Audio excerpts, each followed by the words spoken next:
बिस्मिल्लाहिर्रहमानिर्रहीम।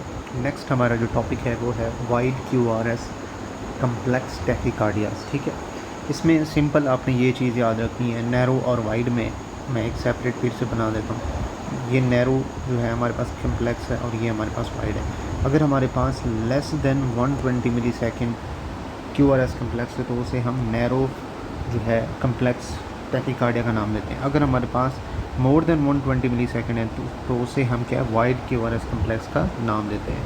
अच्छा, दूसरा पॉइंट इसमें आपने क्या याद रखना है, नहरों के अंदर आपकी टैकिकार्डिया की ओरिजिनेशन अबव द क्या है हमारे पास AV नोड होती है। ठीक है, ये याद रखना है आपने। जबकि हमारे पास वाइड में आपकी बिलो द जो है AV नोड ओरिजिन होती है टैकिकार्डिया की। ये दो पॉइंट तो आपने भूलना ही नहीं है हरगिज़। ठीक है, ये इनको याद रखना है। Difference between narrow and the wide QRS complex tachycardias में याद रखना है।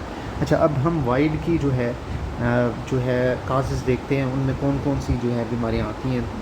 हमने नैरो वाली जो है कर ली थी सारी, तो इसमें जो है हम अब वाइड वाली देखते हैं। तो इसमें पहला जो हमारा टॉपिक है वो है वेंट्रिकुलर टैकिकार्डिया। इसमें सिंपल अगर मैं आपको बताऊं, आपने जो चीज़ें पिक करनी है वो ये है, एक तो यही सडन कार्डिक डेथ, ये हम ऑलरेडी कर चुके हैं। सबसे ज़्यादा रिस्क होता है सडन कार्डिक डेथ का ड्यू टू वेंट्रिकुलर टैकिकार्डिया की वजह से।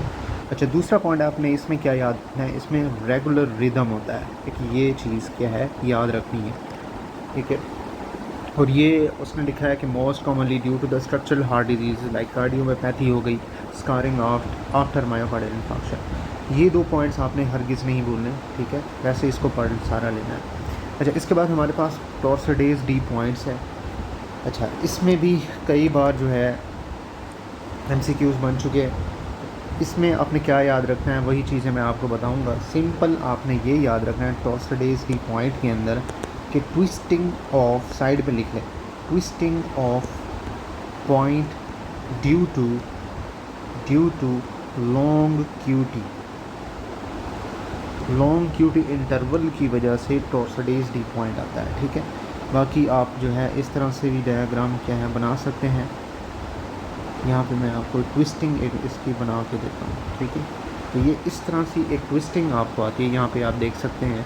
इसे हम टॉर्सोडेज डी पॉइंट्स का नाम देते हैं। इंपॉर्टेंट है, इसको भी आपने स्किप नहीं करना। अच्छा, शिफ्टिंग साइनोसाइडल वेवी फॉर्म्स आपको दिखाई देती हैं, और इसका दूसरा नाम क्या है हमारे पास, पॉलीमॉर्फिक वेंट्रिकुलर टैकिकार्डियाज। ठीक है, may progress to ventricular fibrillation long QT interval predisposes to, और इसमें ऐसी ड्रग्स आप यूज़ कर रहे होते हैं जिसकी वजह से ये चीज़ आपको मिल रही होती है टॉर्सोडेज डी पॉइंट। वो ऐसी कौन सी ड्रग्स हैं, इनमें से MCQs बनते होते हैं। ठीक है, तो पहले आपने फोकस करना है उन चीज़ों पे। ठीक है, जिन ड्रग्स की वजह से आपकी ये तीन चीज़ें कम होती हैं। हाइपोकैलीमिया होगा, हाइपोमैग्नीसीमिया होगा, और हमारे पास हाइपोकैल्सीमिया होगा। ठीक है, ये तीन चीज़ें कम होंगी ड्रग्स इस्तेमाल करने की वजह से। ठीक है, टॉर्सोडेज डी पॉइंट्स अगेन उसने लिखा है twisting of the points. Treatment इसमें आप क्या देंगे, डिफिब्रिलेशन देंगे अनस्टेबल पेशेंट्स के अंदर। हमेशा अनस्टेबल पेशेंट के अंदर डिफिब्रिलेशन दिया जाता है।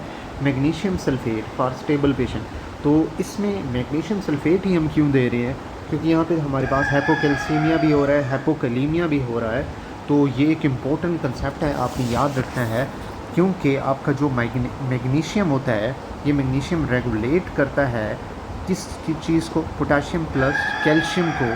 दैट्स वाई अगर हम मैग्नीशियम को ठीक करेंगे तो ये ऑटोमेटिकली दोनों चीज़ें ठीक हो जाएंगी। ये एक ज़बरदस्त किस्म का कंसेप्ट है, इसको आपने हमेशा याद रखना है। ठीक है, अच्छा, इसके बाद हमारे पास कुछ ऐसी ड्रग्स हैं, उसने निमोनिक बनाया हुआ है ABCDEF प्लस नो का। ठीक है, इसमें आपने याद रखना है एंटी एरिथमिक ड्रग्स हैं, अर्सेनिक है, एंटीबायोटिक्स मैक्रोलाइड्स हो गए, फ्लोरोपिनोलोन्स हो गए, एंटीसाइकोटिक ड्रग्स हैलोपेरिडोल, क्लोरोक्वाइन। वो कोई भी MCQs बनाएगा, इन ड्रग में से कोई ड्रग दे देगा, या आपको इस तरह से हिस्ट्री दे देगा कि एक पेशेंट को क्या है फंगल इन्फेक्शन था, तो वो एक ड्रग यूज़ कर रहा था फ्लोकोकोनाजोल। ठीक है, ये ड्रग यूज़ कर रहा था, तो इसको कौन सी बीमारी हो सकती है, वो डिफरेंट किस्म की जो है CVS की बीमारियां दे देगा आपको, एट्रियल सेप्टल डिफेक्ट VSD।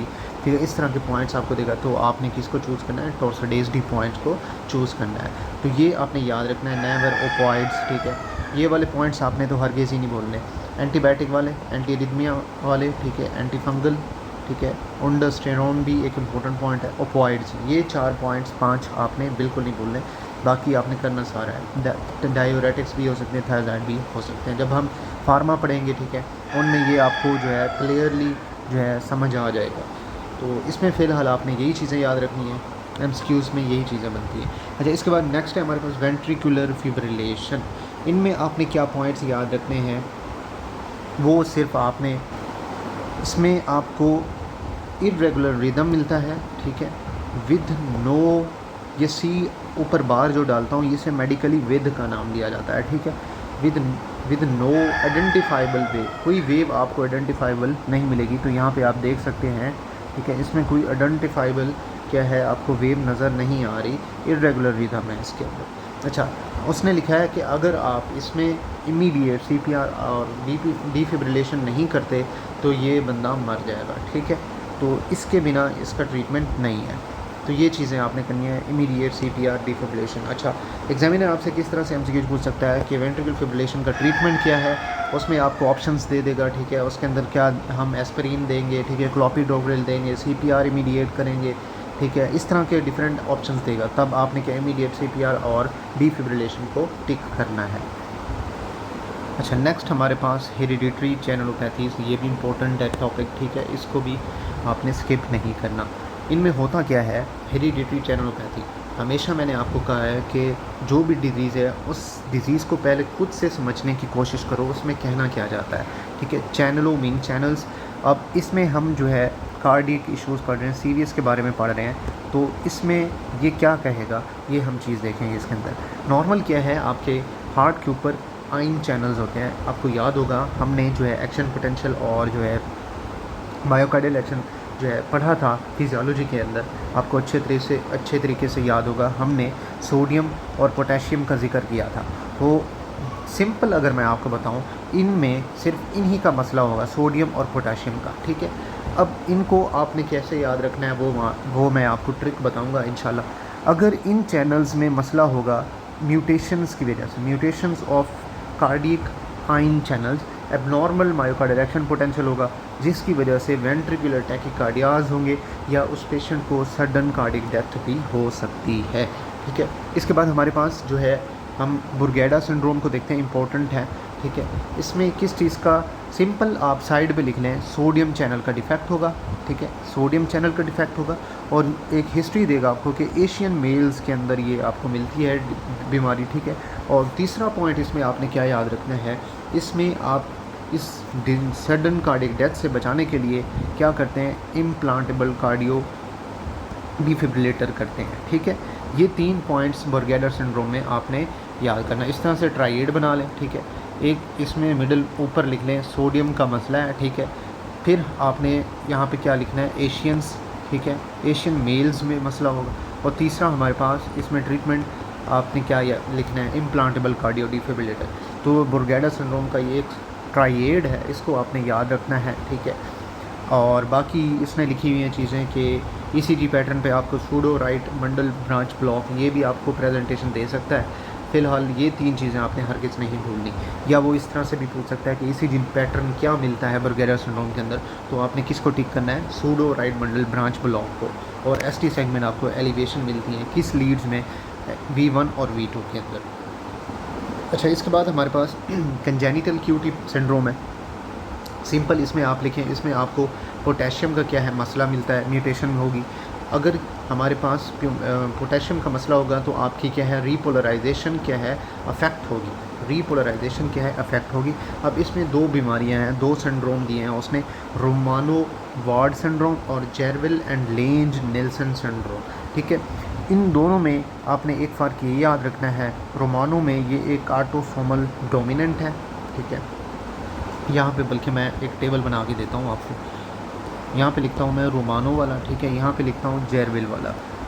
पहला पॉइंट क्या याद रखना है, ये हमारे पास एक ऑटोसोमल डोमिनेंट है, ठीक है, और ये प्योर कार्डियक फिनोटाइप है। इसमें सिंपल आपने क्या याद रखना है, इसमें डेफनेस नहीं मिलती, ठीक है, वो बहरा बंदा नहीं होगा, ठीक है। ये 2 पॉइंट्स आपने इनमें याद रखने हैं। अच्छा, इनमें 2 पॉइंट क्या याद रखना है, ये आपकी ऑटोसोमल रिसेसिव है, ठीक है, और ये इसमें आपको डेफनेस मिलती है, डेफनेस क्या है मिलती है। तो ये 2 पॉइंट सिर्फ आपने पोटेशियम के रिगार्डिंग क्या है याद रखने हैं। क्या क्या है, एक हमारे पास रोमानो वाली है, एक जेरवेल वाली है।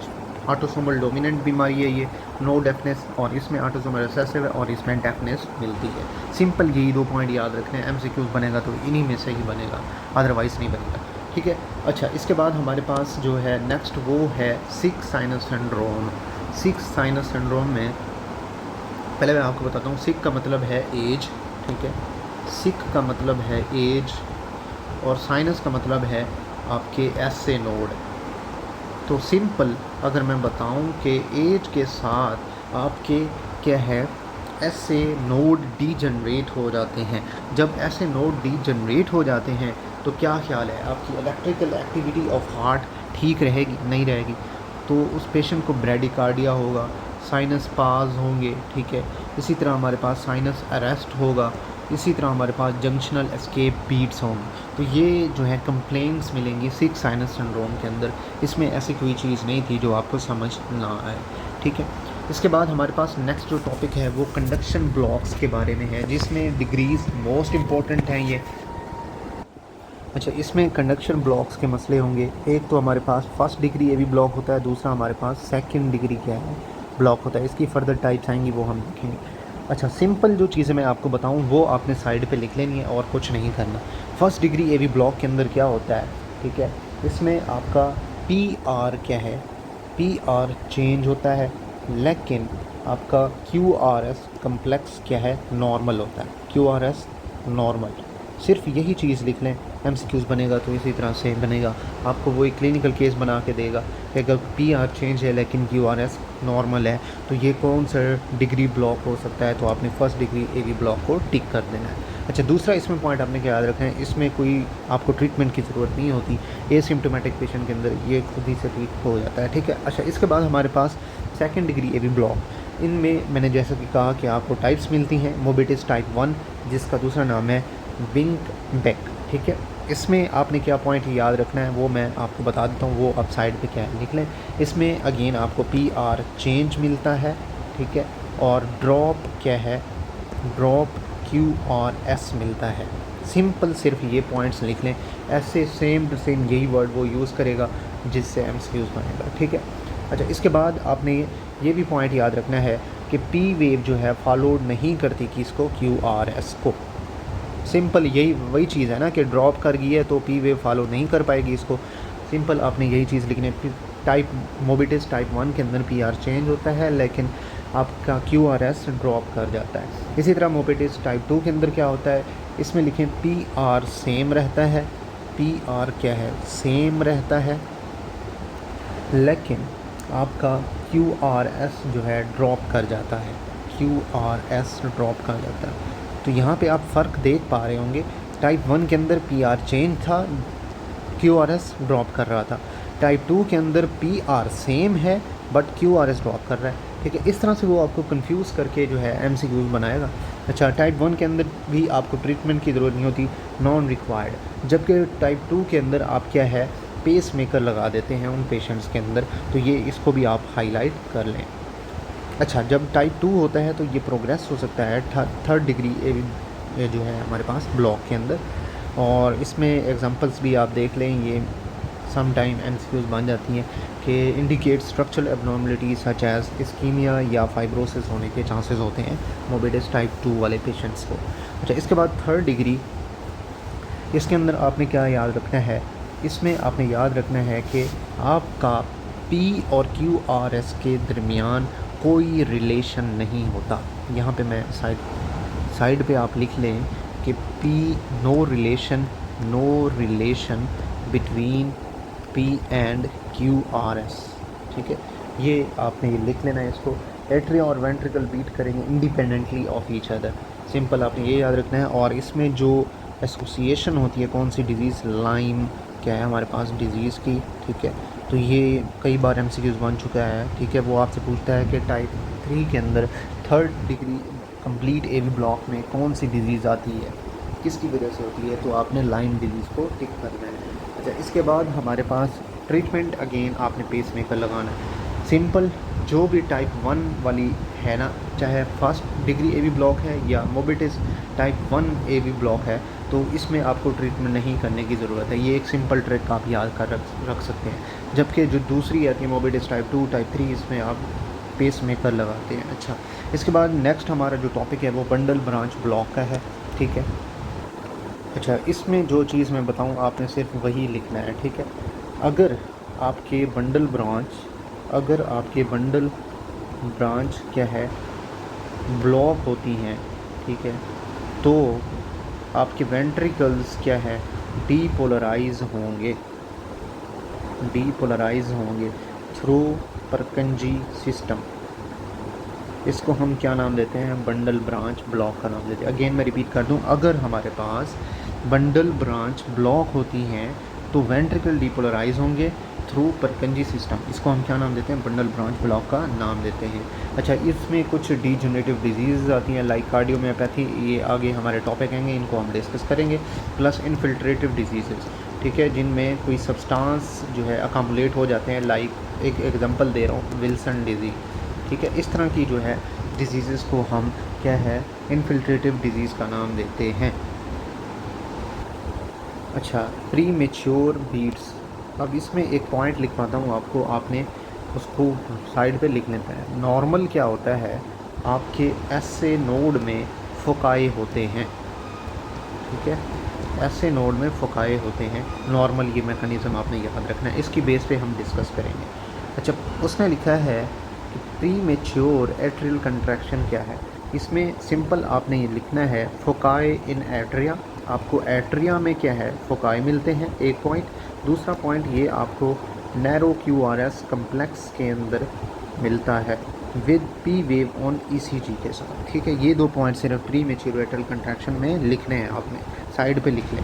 अच्छा, नेक्स्ट हमारे पास प्री मेच्योर वेंट्रिकल कंट्रैक्शन में क्या है, फोकाई मिलेंगे आपको किस में, वेंट्रिकल्स में, ठीक है। वही चीज़ है कि आपने पहले डिज़ीज़ को समझना है, जो सिंपल मैकेनिज़्म बताया है वो समझ के उसकी बुनियाद पे आप उसको बाद में डिस्कस कर सकते हैं खुद के साथ। प्री मेच्योर वेंट्रिकल के दूसरा पॉइंट क्या होगा, उसमें नैरो था तो इसमें आपको वाइड QRS कम्प्लेक्स मिलेगा but without P wave on ECG, ठीक है। ये पॉइंट्स आपने याद रखने हैं, बहुत इंपॉर्टेंट है ये पॉइंट भी, आपने इसको जैसे मैंने बताया वैसे का वैसे लिख लेना। अच्छा, इसमें मायोकार्डियल इन्फेक्शन कॉम्प्लिकेशंस ये वैसे हम पहले कर चुके हैं, ठीक है। तो इनमें आपने सिंपल जो चीज़ें याद रखनी हैं वो मैं आपको बता देता हूँ। पढ़ना सब है आपने, ठीक है। इसको एक बार आप रीड कर लेना, जो आपको लगे कि ये इम्पोर्टेंट है तो उसको हाईलाइट कर लेना। इतनी आपके अंदर कैपेसिटी होनी चाहिए कि टॉपिक को पढ़ें और आपको पता चल जाए कि भाई ये MCQs बन सकता है। तो यहाँ पे मैं एक आपको क्या ओवरव्यू दे देता हूँ कि इसमें किस तरह से आपने इसको पढ़ना है। कार्डिक अरिथमिया, उसमें टाइम फ्रेम देखना है आपने, ठीक है। जब भी MCQs बनेगा तो वो आपको टाइम फ्रेम बताएगा लाजमी, ठीक है। वो आपको इन फाइंडिंग्स के बारे में पूछ सकता है या आपसे कोई लाइक काजेज़ पूछ सकता है। तो important cause of death before reaching the hospital with in the first 48 hours post MI, ये किसकी वजह से होता है, ड्यू टू मायोकार्डियल डेथ या स्कारिंग की वजह से, ठीक है। ये एक सिंपल आपने पॉइंट याद रखना है। इसी तरह है जो है आपने इनको रीड करना है, इसमें ऐसा कोई कंसेप्ट नहीं है। ये ड्रेसलर सिंड्रोम मैंने आपको बता दिया था कि ऑटो एंटीबॉडीज़ बनती हैं आपके हार्ट में, और इसी तरह सूडो एनोरिज्म ट्रू एनोरिज्म हमने पढ़ लिए थे। Outward birth without contraction dyskinesia important है, इसको भी हाईलाइट कर लेना है। ये फाइब्रोसिस के साथ एसोसिएट होती है, इम्पोर्टेंट है। अच्छा, इसके बाद हमारे पास इसमें इंटरवेंट्रिकुलर के अंदर आपने लिख लेना है न्यूट्रोफिल आएंगे तो इन्फ्लेमेशन होगी। इंटरवेंट्रिकुलर सेप्टल रप्चर में सिर्फ आपने ये चीज़ लिख लेनी है। अच्छा, यहाँ तक हो गया आपका। फ्री वॉल रप्चर जो है cardiac tamponade acute form leads to the sudden death, simple है, बाकी आपने जो है मोस्टली पढ़ा हुआ है। अच्छा, इसके बाद हमारे पास जो ट्रीटमेंट आ जाता है किस चीज़ का, acute coronary syndrome treatments on the behalf of non ST elevation myocardial infarction और अनस्टेबल एंजाइना और स्टेबल एंजाइना।